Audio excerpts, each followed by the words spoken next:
allotted from us today. Turn the order be seated. Thank you. All right. Council, would you approach, please?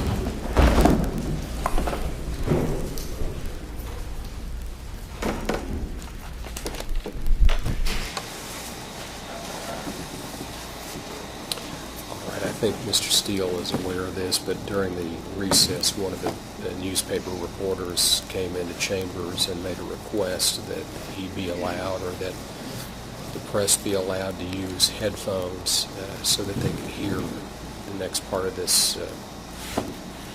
I guess that would be the next witness. But, well, he can be the second witness. Okay. Medical examiner would be the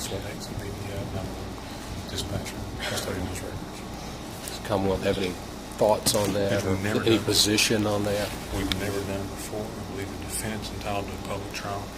I don't believe the public's entitled to an open trial. In all honesty, Judge, we don't have enough headphones to go around. If you're going to do it for the media, once it comes to the family request that also, media has other opportunities to listen to the 911 tape. It'll be obvious what's being played. All they have to do is an open record request at 911 dispatch center. The 911 dispatch center has 10 days to comply with it, and I'm sure Larry Bryson, as the city attorney, would tell them they need to comply with that. Okay, Mr. Hoskins. I'm in favor of open trial. Your family was in the newspaper business, Right. as I recall. If they have enough headphones, I certainly have no objection. If they don't, they don't. Well, I guess. Lots or something. I guess my thought on this is, if there are enough headphones, I don't see that there's any reason to prohibit it. Here's the next question. Okay. At what point do we stop the trial if their batteries go dead, if they can't hear, or they feel as though the range isn't sufficient enough because they can't? And I don't know. I don't test for range where media said. But at that point, do they have a right to stop the trial? Do they have a right for us to try to fix their headphones and delay the trial? Because you're putting them as active participants in a legal proceeding. Again, I'll use the discretion of the court, but that's my opinion on it. Well, and I understand that, Mr. Steele. We've got, how many members of the media do we have present? I recognize two. Do we have anyone else from the media? Okay, gentlemen, if you'll approach, please.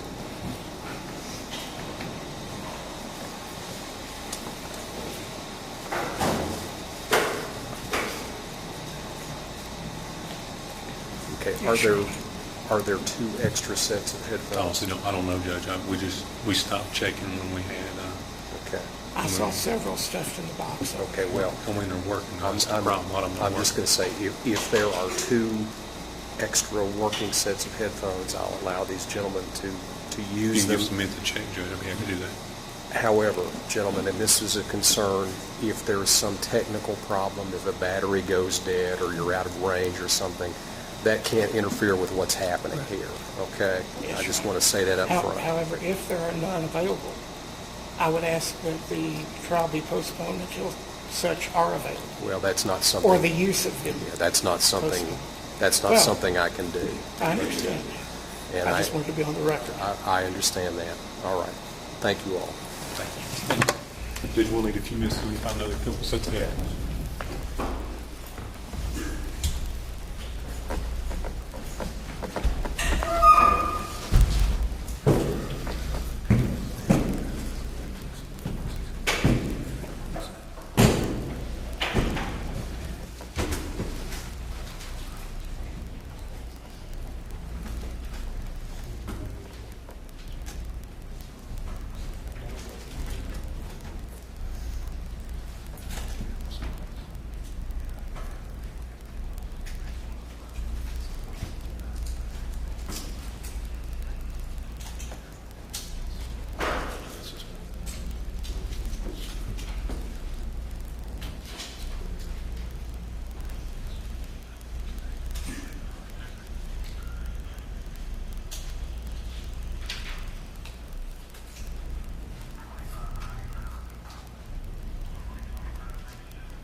So we had 3 that worked, but of course 2 of them were broken.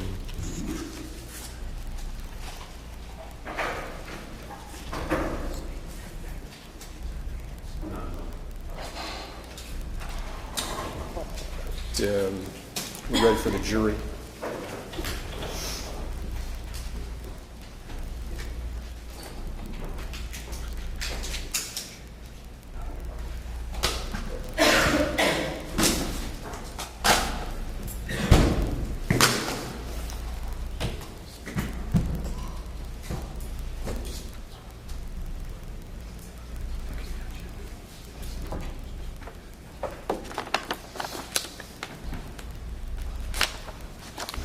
Counsel, are we ready for the jury? Almost ready. Yes, Your Honor. The sum of the jury, please.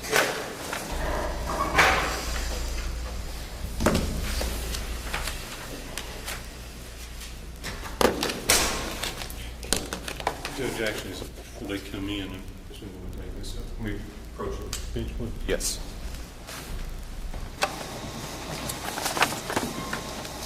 As I've alluded, the medical examiner is going to testify, Judge. I have talked to Mr. Hoskins about these.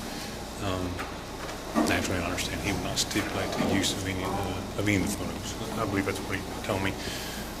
But I just wanted to go ahead and get this taken care of out of the way. I think the Supreme Court's been very clear in regards to autopsy photos being brought in as evidence. For those reasons, the Commonwealth has only selected 2 photos, of which I would move to introduce as evidence, and I have a specific reason for each of those photos being brought in as evidence. So, which I think the Supreme Court's also required us to state why we're doing it, just not the gruesome nature of the photos to alarm or shock all the jury. But these are the 2 photos I've selected, Judge. And I select this photo, which I have not had marked yet, because it shows the central location of the one between. You see both ears in the photo. And in this photo is a close photo of it. You can only see one ear, so you can't tell if it's on the side of the head, right behind the ear, or if it's in the middle. And the reason I chose the up close was because these little red markings around the wound are from spread of the pellets in the shotgun, which are significant to show that it's not a contact wound.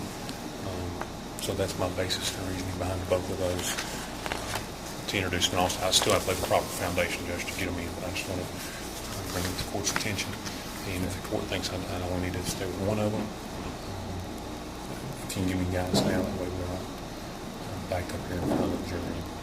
Any response, Mr. Isaacs? Your Honor, I would just say that the autopsy photos, of course, reflect the condition after the medical examiner has shaved back of the head part of it, things of that nature. It's not, I think there are photos from the scene that depict pretty clearly the location of the wound and are not nearly as graphic and open as that. And I think some of the case law that I've reviewed on this makes a differentiation between the crime scene sorts of photos versus some alteration afterward, whether through decay or whatever. What are your thoughts on that, Mr. Steele? Judge, under that, I don't care to go back and get another photo of him from the crime scene when he still had all the hair intact. I'd be happy to do that, but I believe I would be entitled to introduce one for the reasons I've stated, because without shaving his head, you cannot see the spread pattern of the pellets. So I'll be happy to go back and look for another one, just prior to autopsy, if that's a concern. I'd be more than happy to do that, Judge. In response to that, I would say that they could get that information, the stippling, in through the testimony of the medical examiner and certainly get a description of that and the significance of that. Well, and I haven't seen the other photo that you're talking about bringing in. Do you want me to? I guess we need to go ahead and consider that. I can get it real quick, Judge. I've got those separated out.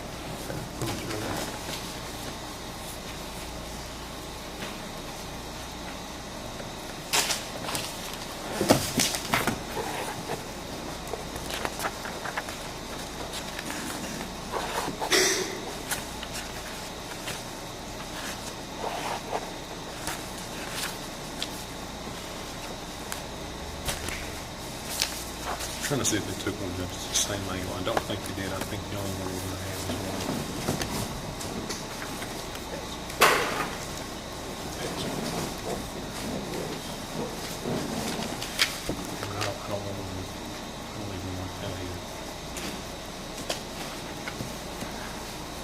I don't even want to introduce that one. So.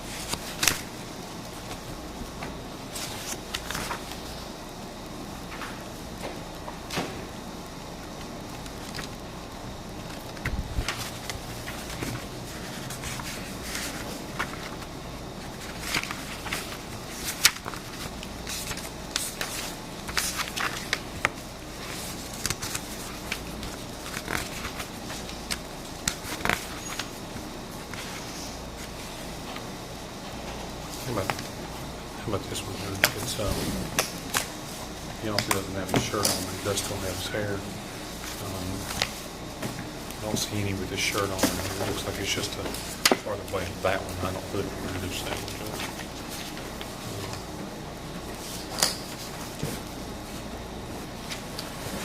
So this one and this one, is that what you're proposing? Okay. Mr. Hoskins. I would object to those photographs. Just the body's been blood and visibly after it's been transported than it was otherwise. It's pretty graphic, so I would object to those. Well, based on the authority that I've seen at least, and your arguments, the objection's overruled. Thank you.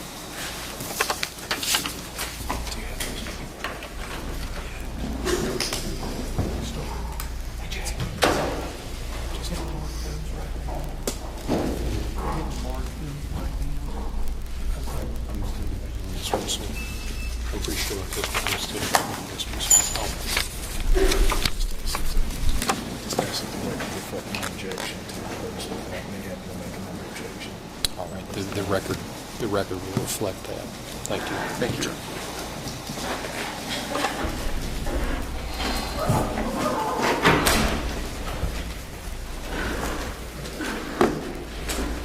All right.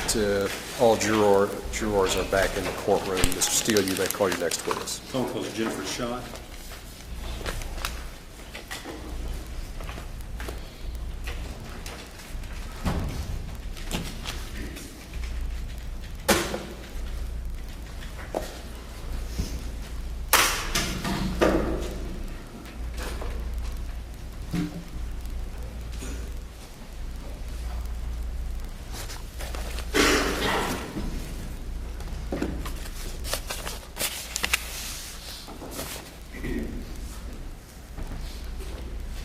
Ma'am, if you'll come before the clerk and be sworn, please. Do you swear or affirm the testimony you're about to give will be the truth, the whole truth, and nothing but the truth? Yes. Please be seated on the witness stand.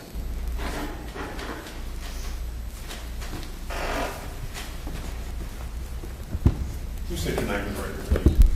My name is Dr. Jennifer Schott. And Dr. Schott, how are you employed? I'm currently employed as a state medical examiner for the Department of Justice for the Commonwealth of Kentucky. What type of training and expertise do you have in your position? I'm employed as a forensic pathologist. I am board certified in anatomic, clinical, and forensic pathology. So you have a college degree. Yes, I have a college degree. Several of them, matter of fact. I have one college degree. You also have a doctorate degree? Yes, I have a Doctor of Medicine. Have you done any other training or specialty work in regards to your field? After my 4-year degree in medical school at University of Kentucky, I completed 5 years residency in anatomic and clinical pathology. That was at the University of Kentucky. After that, I completed a 1-year fellowship in forensic pathology at the Office of Chief Medical Examiner of New York City. And how long have you been employed with the medical examiner's office in Kentucky? 4 years. How many autopsies have you done in that period of time? I've completed over 1,200 autopsies. And can you explain your duties as a Kentucky State Medical Examiner? Primarily, my duties are completing autopsies for the purpose of determining cause and manner of death. And did you do an autopsy on the individual for Lodo? Yes, I did. When did you perform that autopsy? May I refer to my file, please? Sure, if it may assist you. I performed that autopsy on October 19th, 2007.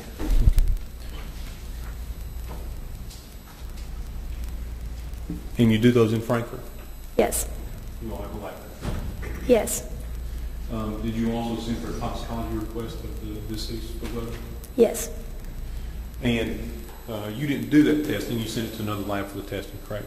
That's right. Okay, but you did get those reports back? Yes. Can you tell the jury what the finding was in the victim's toxicology report? Yes.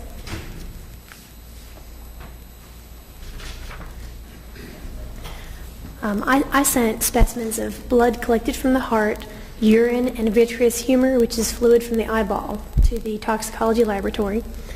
The blood, would you like for me to go through the screen? Let the jury know what all the testing results are. Okay. The blood alcohol level is 0.073 grams per deciliter. The vitreous alcohol, or actually it's listed as ethanol, which is drinking alcohol, is 0.114 grams per deciliter. And also the heart blood had less than 0.05 milligrams per liter of hydrocodone. Okay. And actually it does say here that in urine, there was a urine drug screen that showed up positive for cannabinoids, which is marijuana. And let me ask you about the difference. We have three different samples: the blood, heart, the urine, and the vitreous. I think the blood heart is pretty much self-explanatory. It's blood taken directly from the heart, correct? That's correct. Okay. And urine is pretty self-explanatory. Did you retrieve the urine from the bladder? Yes. Okay. And vitreous fluid, what is that? Vitreous fluid is the fluid from the eyeball. So in the blood heart, ethanol showed a 0.073, and the vitreous fluid, ethanol, showed a 0.114, correct? Yes. Can you tell me why those are different? Yes. Alcohol is absorbed first through the gastrointestinal tract. It starts out in the stomach. It absorbs into the blood, passes through the liver while it's in the blood. After it's been absorbed into the blood, it subsequently goes across what's called the blood-brain barrier, and at that point would be absorbed into the vitreous humor, which is, again, the eyeball fluid. There's a delay between the absorption into the blood and the absorption across the blood-brain barrier. Therefore, the usefulness of this, of taking vitreous and of taking blood, is that you can determine whether a person is an absorptive phase or is in a metabolizing phase. What that means is if the person's, in this case, for example, the vitreous humor is higher than the alcohol in the heart blood. So that tells us that at some point the alcohol level in the heart blood was at least 0.114. Even though that's not what you see in the blood now. Usually what happens is that when the person stops drinking, they have already reached their maximum and they're now starting to metabolize. They're metabolizing the whole time, but now they're not absorbing at the same time, and so the blood alcohol continues to go down instead of going up. So this just tells you the person has stopped drinking, and that 0.073 is not the maximum level of intoxication, but rather the 0.14 or higher would have been the maximum intoxication. So from that, I might have gathered that you drink alcohol, it goes in your stomach. From the stomach, it goes to the blood, and then it goes to the vitreous fluid, the eyeballs. That's right. Correct. And the alcohol leaves the same way, from the blood first, and then to the eyeball. Vitreous fluid, half-life metabolizing. Leaves the blood first, and the vitreous fluid, correct? Well, blood is metabolized in the liver, so only the alcohol that's in the blood is, alcohol is metabolized in the liver, so only the alcohol that's in blood is going to pass through the liver. So when it's in the vitreous humor, for that time it's not going through the liver. So the heart blood is going to continue to metabolize, but eventually there's an equilibration there too, so what's in the vitreous is going to be coming down to eventually. So the blood metabolizes first at a .073. If he was driving, he would be under the presumptive level of .08, correct? That's right. Okay. And the cannabinoids, can you tell in the urine there was a detection of cannabinoids? That's right. What does that tell us? That is a drug screen, and it usually indicates marijuana usage. Okay. You said usually detects marijuana usage? Right, it's a drug screen. Can it detect anything else? It wouldn't. Cannabinoids wouldn't indicate anything except marijuana that I'm aware of. Okay. And do we know what that level is, or is there any way to determine the level based on the urine? This laboratory, which we no longer have, we used to have the toxicology laboratory under the medical examiner's office, but due to budget cuts, we now outsource to another laboratory.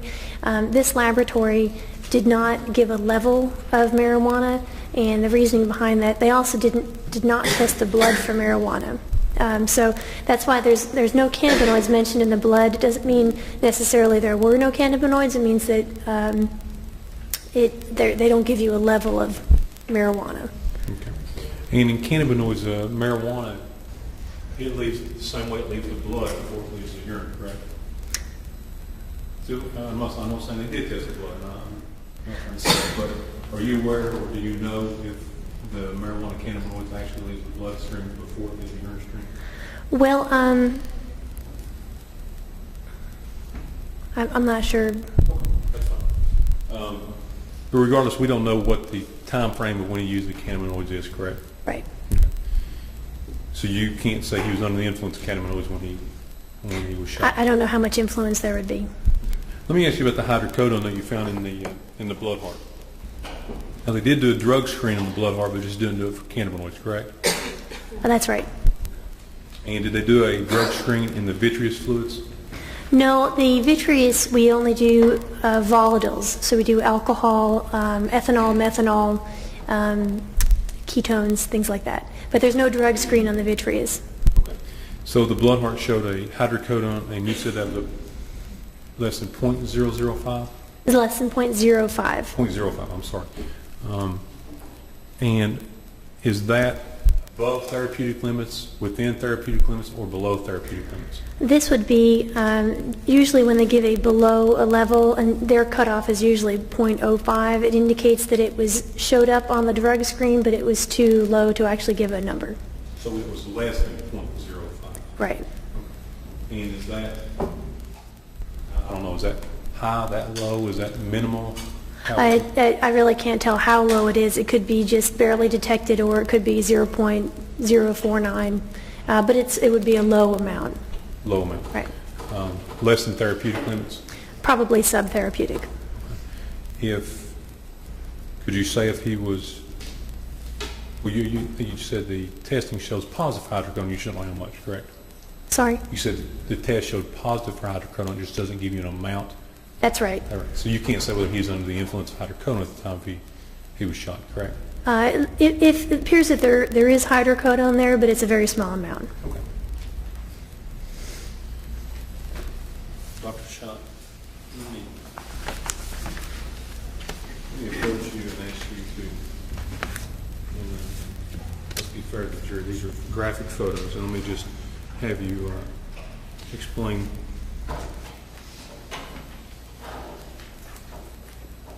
Explain to me what this is. Just tell the jury what you're looking at there, okay? This is a photograph of Mr. Glotto's head. Okay, and what region of his head is that? Would you like for me to hold this up? I'm going to post on the monitor in just a minute. So This is the back of the head. Okay. And you were also there at the autopsy, Mr. Glotto? Yes. Okay. And does this truly accurately represent Mr. Glotto's head at the time you get ready to do autopsy? Yes. Okay. Now, obviously, this isn't the manner in which he was brought to your laboratory, correct? That's right. Okay. I noticed in the picture he's had his head is shaved. Yes. And did you all do that? Yes. Okay. And what's the purpose and reason for doing that? This makes it easier for me to see the details of the wound. And let me ask you, what were you able to determine in regards to the wound? Okay. Would you like for me to describe the Let wound? me ask the court first. Come with the mood, introduce this Commons Exhibit number 9. Commons Exhibit number 9, Your Honor. And based on the court's previous ruling, that will be admitted.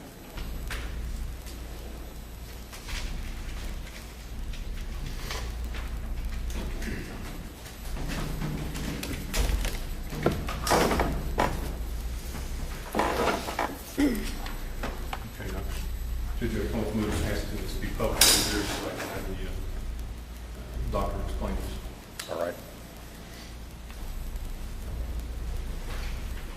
And you said we're looking at the back of the head, is that correct? That's right. And did you see the defendant's ear there, or the victim's ear there? I'm sorry. The ear, can you locate the ear on the photo? Yes, this is his ear here. That would be his right ear? Yes. Okay. And you can't see the left ear, correct? That's right. Okay. Now, let me ask you about the vicinity of the wound. Was it, you said in the back of the head, was it on the right-hand side, left-hand side, or in the middle? In the middle. Now, let me ask you real quick, what are these markings right here around the wound? Those are what we would call satellite defects or satellite lesions. Okay. And what does that mean? Okay. They're seen in a shotgun wound. What they mean is it's a spread of pellets. Shotgun wound, depending on the distance and a number of factors, initially the pellets will travel en masse together and produce a punched out wound, but with increasing distance and other factors, you would have a spread of pellets such that individual pellets would strike the skin and they would cause round abrasions, which are called satellite lesions. So that was from the spread of the shotgun, from the blast from the shotgun. Is it farther to get away from the larger the spread patterns, correct? That's right. And as you all call satellite, the first of the pellets in the outer ring. That's right. And if I use the term stippling or tattooing, you're familiar with those terms, correct? Yes. What does that mean? Can you tell the jury what those mean? Yeah, stippling, or also called powder tattooing, refers to usually gunshot wounds rather than shotgun wounds. In gunshot wounds, it's particles of gunpowder that have impacted the skin. Some people think that powder tattooing is a misnomer because it suggests that the gunpowder enters the skin and is injected into the skin, but in fact they are impacts on the skin causing tiny abrasions on the skin. They appear very small, what we call punctate or dot-like abrasions on the skin. Is it your testimony that that's not common in shotgun wounds? Oh, right, those are different from satellite lesions, although the idea behind both is the same. Okay, but that's not the same as satellite lesion. Right, that's right. All right. Can you tell if that was a contact wound or not? I don't believe that was a contact wound. Okay, and what leads you to believe that? Satellite lesions are typically not seen in a contact shotgun wound, again, related to the spread of pellets. Do you have any idea as to what distance we're looking at from the end of the muzzle of the shotgun to Mr. Glover's head? I believe for a definitive answer you would need a firearms examiner. In general, the general rule of thumb would be about 3 feet distance or more. Again, it depends on the gun and other factors. 3 feet or more. Right.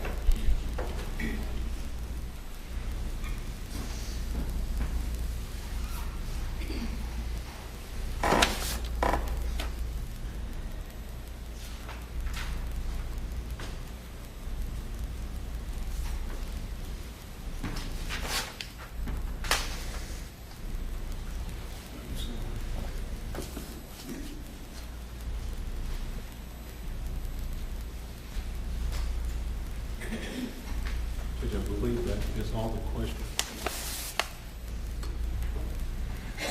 That is all the questions I have this week. Sean?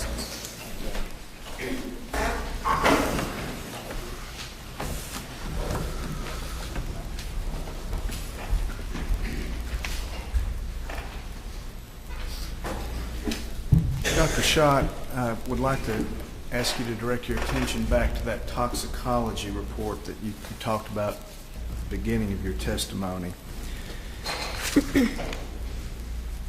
And you told us that alcohol level in the blood of the heart was just barely under the legal limit for driving in Kentucky. Is that correct? That's right. At that point, at that level, would it have the alcohol have any impact on a person's behavior and perception? It's possible. And we know that at one point the blood alcohol level was at least that 0.114 that we found in the vitreous fluid. That's right. We can't say how much higher it may have been earlier in the evening. That's right. And alcohol is processed by the body, eliminated by the body at essentially a steady rate, isn't it? More or less, yes. And can you tell us what that steady rate is in the typical person? It depends a lot on the person. It depends on whether it's a man or a woman. Obviously, we have a man in this case. Depends on that person's body weight, on that person's tolerance, whether they drink heavily or they don't drink on a regular basis. Sometimes it can depend on their race. Some races metabolize at different rates related to enzymes in their liver. So I really can't tell how Mr. Glodo would have metabolized. Okay. But it does typically go down at a steady level. Yes. But hydrocodone is eliminated by the body in a different way, isn't it? That's right. A different rate, and it essentially has sort of like a half-life, we might say. Is that fair? That's right. Can you tell us what the half-life, what the time period is, or the rate that the body eliminates hydrocodone? Unfortunately, I think you'd need a toxicologist for a detailed answer on elimination of hydrocodone. I don't feel qualified to answer that question. You do know from your medical training that when we have more than one substance, in other words, alcohol and hydrocodone, that those two substances interact together to give us a heightened effect on the body, don't they? I believe what you're referring to is hydrocodone and alcohol are both what's called CNS depressants. They both have a respiratory effect or sort of a sedating effect. And those would be sort of synergistic with each other, yes. CNS is central nervous system? That's right.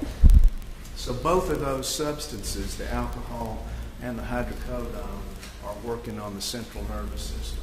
Yes. And when they're working, when they're both in the body at the same time, they're both working and having their independent effects at the same Yes. time.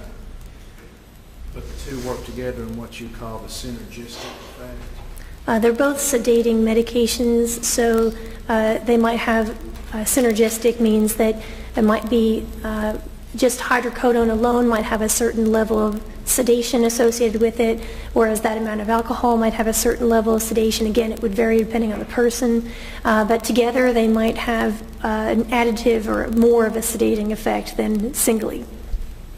And alcohol has other effects besides just sedating, doesn't it? Yes. It causes a person to lose inhibitions. Right, and again, that would vary depending on the person, but that's one of the effects of alcohol. It's a frequent effect. Yes. And it frequently makes people more aggressive, doesn't it? It depends on the person. But that's a frequent effect that alcohol has on people, isn't it? Again, I don't feel qualified to testify on the effects on living people of alcohol in detail. Now, as far as the marijuana usage goes, blood was not tested for marijuana, so we don't know how high that level was. That's right. I don't believe they do a marijuana screen. Again, I'm not a toxicologist and I didn't work in this laboratory. I don't believe they do a cannabinoid screen on the blood. And if it shows up on a regular drug screen, they don't report the level. So it may have shown up on their drug screen, but they don't report it as a rule. So we would not get that report, even if there were marijuana in the blood, we wouldn't see that. From what you can see there today, that hydrocodone was ingested that same day, wasn't it? I don't know that for sure. Again, I don't know the half-life of hydrocodone, so I don't know how long hydrocodone would stay in the system, and given that it's a very small amount, I don't know how long it took to get to that amount. It would have been a higher amount earlier, though, right? Well, it could be that it was a very small amount taken shortly before death, or it could have been it was a larger amount taken a longer period before death. So I really can't distinguish the two. But what we can say for sure is there was hydrocodone in his blood, Yes, and there was alcohol in his blood. yes. We don't know if there was marijuana, cannabinoid metabolites, I guess is the word, or phrase. We don't know if that was in his blood or not, but we know it was in his urine. That's right. And that reflects some recent usage of marijuana. Yes. And so those three substances were all in his system that day. Yes, I think it's fair to say. Dr. Schott, I would ask if you could help me clarify one thing here. There is a typographical error in the autopsy report on page 3.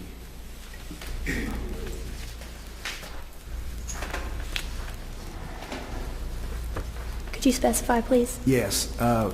In the first line under the heading External Exam, it says the body is of a well-developed, small-framed, 5 foot 1 inch, 225-pound male. Would you have anything to reflect that he might actually be 5 feet 11 inches tall? That was my mistake, actually. My notes say that he was 5'10", and that's mostly likely my mistake, that I did not see that the 0 was not in there. And that's just a typographical mistake. I believe so, yeah. And Mr. Glodo was actually 5'10". His driver's license may have said 5'11", but you measured him and found him to be 5. Did you actually conduct a measurement? Right, yeah. Okay. There's frequently a matter of a couple of inches difference if the legs are bent, and again, they're not standing up straight as you were when you were being measured. Okay, but that, I'm not sure I follow you there. Does that mean he might, if his driver's license says 5'11", you measured him at 5'10", he may actually have stood 5'11"? Yes, right. And the weight that you gave us there is 225 pounds. That is accurate. Yes, now, again, that's with, he does have some clothing, he had some keys and a keychain and some disposable lighters, and he would have a body bag. So if there's a difference on his license, it would likely be a lower weight than it would be that we had weighed. It's just going to be a few pounds. It'll That's right. And you actually weighed him and got that 225. Yes. That's all. Thank you. I'm sorry. Clarifying, you said, we also know the bullet entered the back of his head, correct? The pellets entered the back of his head. And did you recover some of those pellets? Yes, I did. Where did you recover it from? From the inside of the head. Okay. And that would lead us to believe, that lead you to believe that the direction of the pellets were traveling? In general, the direction was back to front. I mean, the back of the Glodo's head to the front. Yes. Nothing further on. Anything? Dr. Schott, in your final diagnosis here, you found that Mr. Glodo was suffering from hepatic cirrhosis. Is that right? That's right. And that's liver disease, Yes. generally caused by drinking. Drinking is one of the causes of cirrhosis.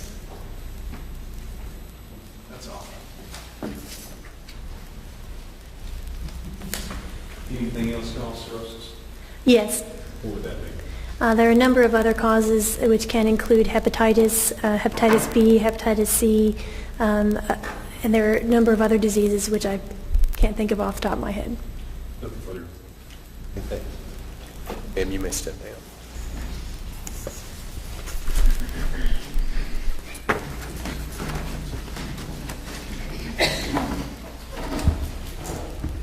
Steele, you may call your next witness. We'll call Steve Pennington.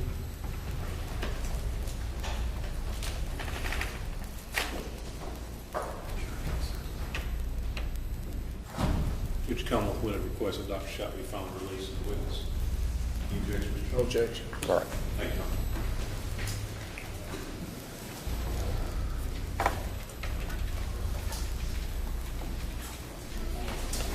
Come before the clerk and be sworn, please. Do you swear or affirm that the testimony you're about to give will be the truth, the whole truth, and nothing but the truth? Yes. Please be seated on the witness stand.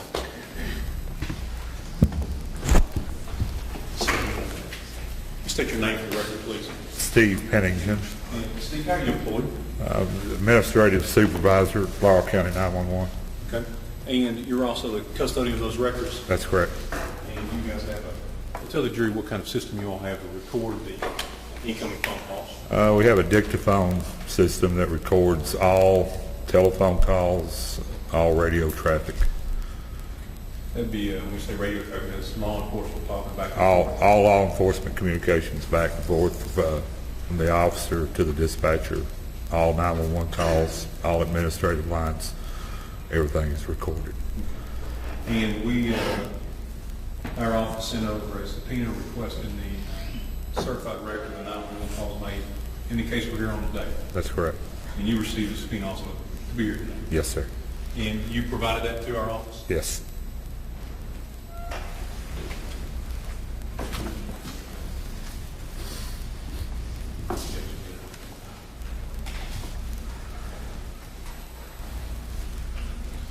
And this is a true and certified copy of it? Yes.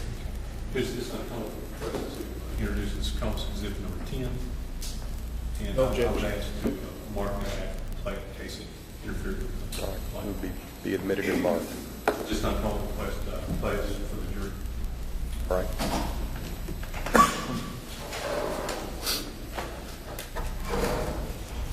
So you just- You may have to give us some instruction, Mr. Steele. You let the jury get theirs.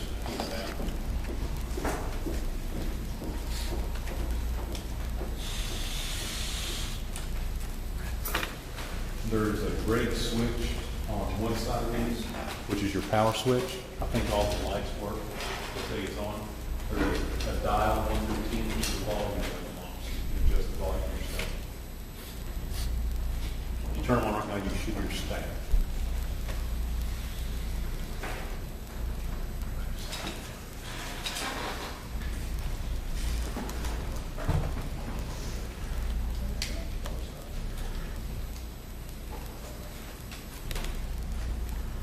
If anybody can't hear when we get started, just raise your hand. You may have to adjust some of the infrared system.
We have a juror in the back corner, Joe. Okay. It's not, yours are not working, ma'am. They're on, Judy.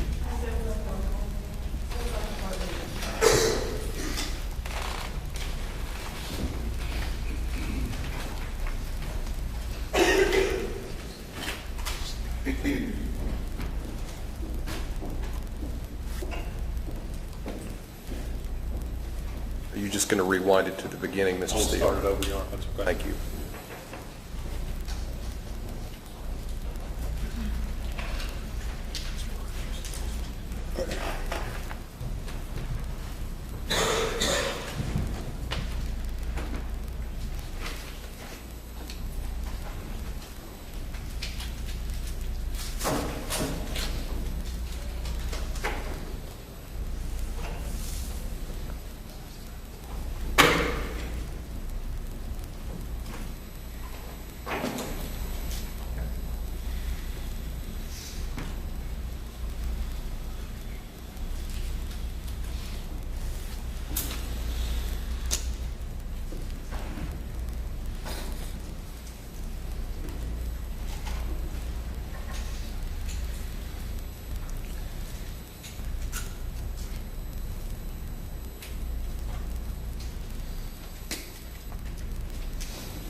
Pete, and that's a portion of the 911 data you gave us, correct? That's correct. And after that, it's a lot of chatter from law enforcement back and forth regarding ambulance, and I believe at one point LifeNet chopper would be considered, and a lot of chatter back and forth from law enforcement. So That's correct.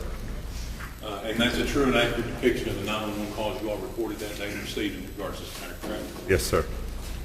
Let me ask you just for clarification, it seems like sometimes you're listening, you can hear another operator saying almost what we've heard just a few minutes ago. You probably heard, there was, at the time that call came in, there was 3 dispatchers on duty. He's dispatcher that was on the phone with the caller. You will hear others, in the background talking to ambulance, and all this is going on, simultaneously. Okay. So that was my question. You have 2 or 3 dispatchers working the same call. At that time, on that particular call, there was 3 dispatchers on duty, And you would, maybe 4. so there was portions where you would interject other things, the ambulance, phone ambulance in, and then you'd have to go back to that original conversation. Right. So even though that ran about 12 minutes and 30 seconds, that was in a much shorter time frame because you've got 3 different conversations. That's right. You've got, the call that you listen to, they are doing other stuff, while that call is going on. They're talking to law enforcement, they're getting an ambulance on the way. It sounds like the call come in and then it was a little bit before they gave it out. That's not the case. It's those calls come in and just, they are multitasking, very much so. It's just I just want clarification. The recording system was recording all of them, and you were putting those feeds on top for one CD for us. Right. No further questions, Your Honor. No questions. Sir, you may step down. Could you ask this witness to be finally excused? Any objections? No objections. He'll be excused. Counsel, would you approach, please?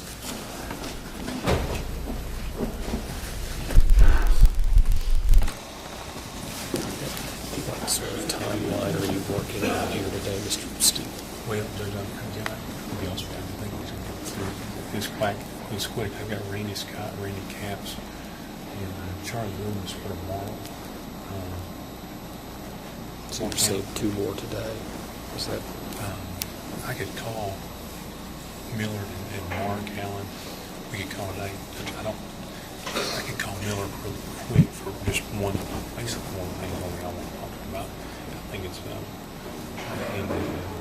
the statement with the victim. Charlie gets on asking him to review the line of condition. That's really good. Charlie Lewis asked him to review the line of condition.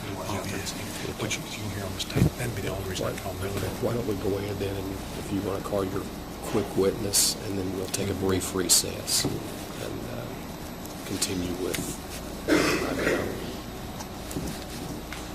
I had thought about going maybe up to around 5 today. So you can go to 40, that'd be fine with us. Probably 3 of the witnesses. Okay. I think that probably these witnesses that you're going to find over quick. Okay. Well, if that's the case, let's just go ahead and move through them. Okay. All right. Thank you. Well, here's the problem. Randy Scott and Randy Camps have turned down. Those witnesses will take a while. Well, I don't think I thought you were talking about Mark Allen. Those guys will take a while. I don't really have, at this point, I don't have an intention to call Mark in my case in chief. I can call Miller when we'll be done at 4 o'clock if that's okay with the court. That's all right. Okay. Okay. Yeah, assuming we do that, I'm just thinking ahead to tomorrow. How much longer tomorrow will the Commonwealth's case take? Judge, I suspect we'll be done with Commonwealth's case by 10:30 or 11 o'clock tomorrow, in all honesty. I think obviously Charlie Loomis is going to be a little bit longer because he did the interviews. We'll play that tape for him. That's going to be 38 minutes. That's what that tape is. But in my opinion, Mr. Scott and Mr. Camp's going to be pretty quick. Okay, so we'll just hear from one more witness today and then recess for the day. I can tell the court, Judge, I can give the court a heads up in regards to tomorrow. When we took a lunch break today, I did interview another witness who had not been interviewed previously by law enforcement ourselves, Mr. Randy Scott's wife, and she's given me information that was unknown to us until then. Immediately, as she walked out of my office, I told Mr. Hoskins what had happened, so we may have her as a witness tomorrow. I'm just giving the court a heads up on that. We did not call her or dire, and I've not had a chance to research and judge in regards to this. It comes up in the middle of trial. Okay. And Judge, just to give you a little bit more on that, there's an added problem there. Yesterday, the Commonwealth gave me an updated copy of Detective Loomis's report that had this. We had this evidence, or had people talking about the people riding the horses, and right off the bat, everybody thought they knew who it was. And the report I had indicated that they had gone to this Mr. Hampton, and he had said, "Well, no, I was out of town." So I was kind of operating on the assumption that it probably was him, but he just didn't want to get involved. And then yesterday, I was given an updated report that had the name they in fact had located, this Randy Scott and his wife, and I just got that information yesterday, and that puts us in a situation too where we didn't have an adequate opportunity to look at that, talk to that witness and see what was there. So. Judge, and I have a comment. Everything Mr. Hoskins said is true and correct, but just, I understand what the police officers have. I have a duty to disclose that. I would just say, and I believe that, in all honesty, if I know about it, I have a duty to disclose it. We had a meeting with the law enforcement officers Friday when we left court, circuit court. We had a meeting with them Friday afternoon at the Sheriff's Department, at which time we had several conversations regarding never being able to get a statement by anybody from a horse. Mr. Lewis, Regarding what? Regarding anybody on a horse on the road. Okay. Mr. Lewis thought about it over the weekend, called and reviewed his report over the weekend, called me on Monday morning and said, "I thought something was wrong because the first people I interviewed said they weren't even in town, but I found these other people, the Scotts, who said yes, in fact, they did see the trucks over there." So, and I understand it's still my duty, and if the Sheriff's Department has it, it's in the Commonwealth's possession. But I want the court to understand I'm not in my office, would in no manner ever try to hold all any of that back. And as a matter of fact, I think we called Mr. Hoskins immediately when we found out about it, because we were copying some other stuff for him, and told him immediately once we found out about that we had this other report. So I just want to make the court aware that it's not my office policy ever to hide anything, and as soon as we found out about it, we made it absolutely available to the defense.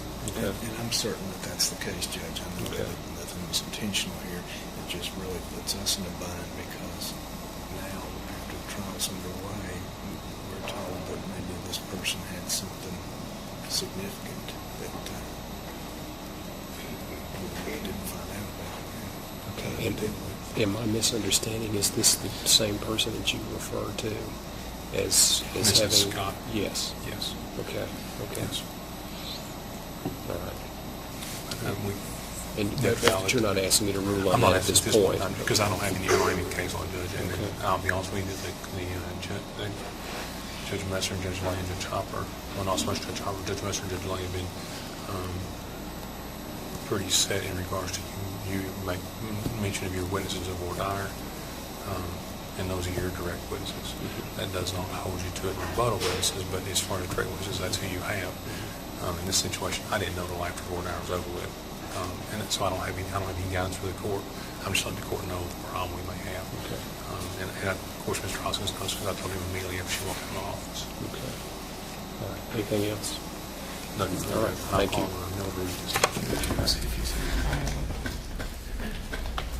One second, Your Honor.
detectives up here in my office, and they needed one of them at Millerstown.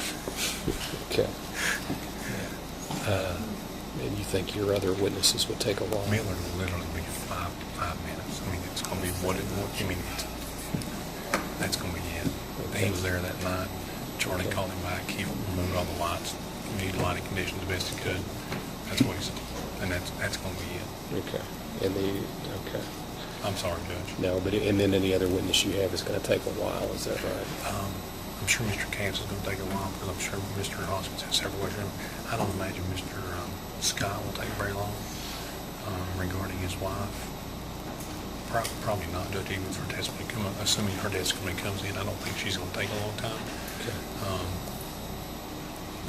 And then Charlie's going to be about an hour. Be my guess. Okay. Playing the tape and everything. Well, do you want to go ahead and, you want to take long enough to get the detective back? I can get him here in about 10 minutes. Or do you want to just go ahead and break for the day? I would suggest we break because that. I'd hate to give him a 10-minute recess to have a 5 To have minute 5 minutes of witness. testimony? Yeah, I agree. Well, let's just go ahead and we'll recess for I the day. apologize. No, that's fine. Sorry, Dave. All right, thank you. All right, members of the jury, we're at a point in the trial where the attorneys have advised me it's probably a pretty good place to break for the day, okay? So I'm going to go ahead and recess the trial until tomorrow morning at 9 o'clock. You will need to be back in your seats and ready to go, and we'll try to be here and ready to go at 9 o'clock. And I'll remind everyone again, the parties, their attorneys, the witnesses, and anyone else having an interest in this case are admonished to have no contact whatsoever with any of the jurors in this case. Jurors are admonished not to permit anyone to speak with or communicate with you about the trial. Do not discuss this case with anyone or remain in hearing of anyone discussing the case. Discuss the case only with other members of the jury in the jury room when all members of the jury are present. Promptly report any violation of this admonition to the court or to one of the bailiffs. Keep an open mind and don't decide any issue in this case until the case has been submitted to you under the court's instructions for your deliberations. Do not attempt to view the scene or to make any inquiry or investigation outside of the court. You should not read any newspaper articles, listen to any radio broadcast, or view any television coverage about this case. With that being said, you're free to go until tomorrow morning at 9.